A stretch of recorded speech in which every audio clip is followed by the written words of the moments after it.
Governance and revenue expert Miyelani Holeni joins us now via video link just to weigh in on the Auditor General's report. Thank you so much for your time and good afternoon to you. So the AG revealed in this report that the 77 of the 110 municipalities that received unqualified orders have been in that unqualified zone for a number of years now, so repeatedly. I mean, what does this then tell us about just the continuous dysfunctionality of municipalities in the country and the overall regression? I think the core of those municipalities that are adhering and are complying with regards to submission, as well as making sure they keep records and make sure that all of the information that is required for reporting is available, because we're dealing with financial information which shows the health of an organization. We're also dealing with performance management, which also shows the service delivery. So it is at least heartening that the core of the municipalities that have always had good practices are maintaining the good practices, despite having the other municipalities that are staying in the disclaimer category, as well as persisting for many years within that area.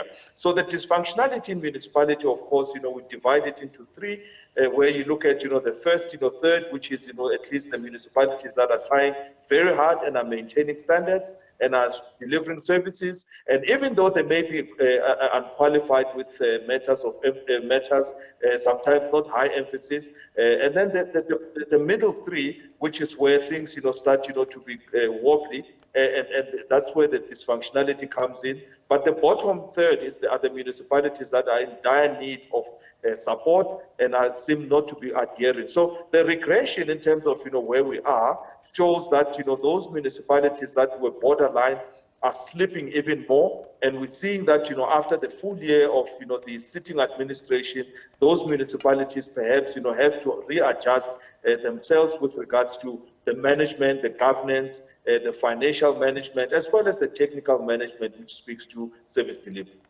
One of the things that also came out of that Auditor General's report is just the over-reliance of most of these municipalities of consultants. Even in the municipalities that still continue to underperform, there is this over-reliance on consultants. I mean, what are your takeouts there in as far as what the Auditor General has said? I mean, she also just put that question around where municipalities have chief financial officers or financial directors.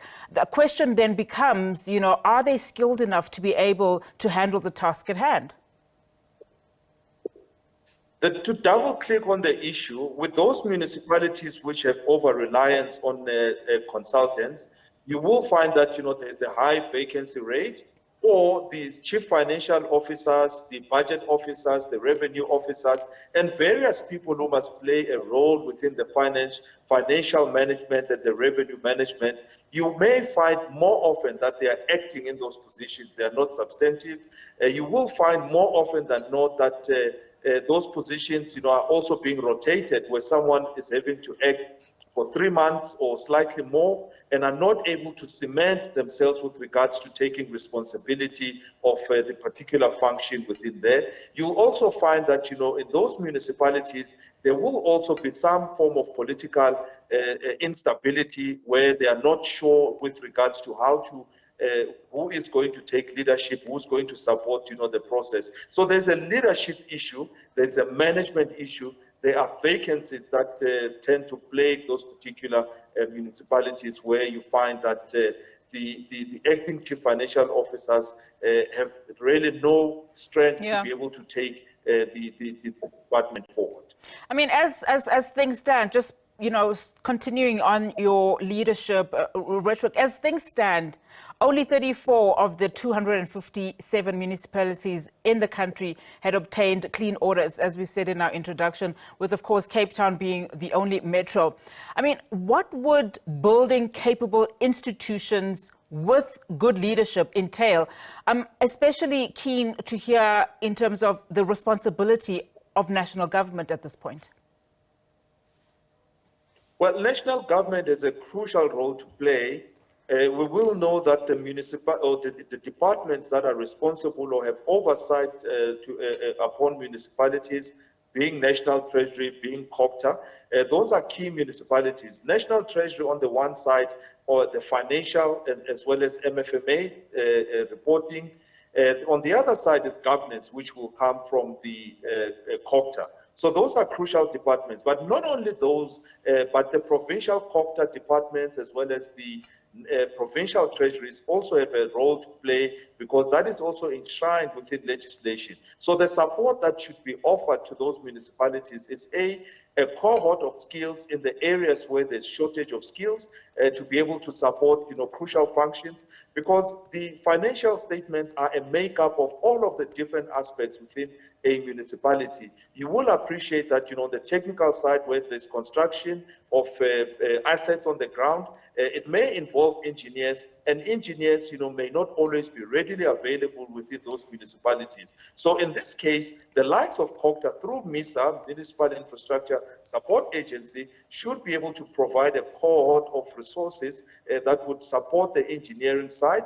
National Treasury, on the other hand, can support with bringing support from a financial side. And there are other departments as well that should be playing a role, because this is cooperative governance in a broader scale within municipalities. But the perfect condition for municipalities is for them to be able to employ people who are skilled, people who are qualified, and people who are able to get on with the job that is required. In other words, they are able to plan, they are able to execute, they are able to monitor and to take corrective action. So the room for using consultants should at least be in those areas that are so highly specialized that they don't have particular skills, particularly in the smaller municipalities. And I think we can reflect in terms of what was also said with regards to the metros, also falling on the trap of using consultants and not being able to drive the service delivery imperatives that we should.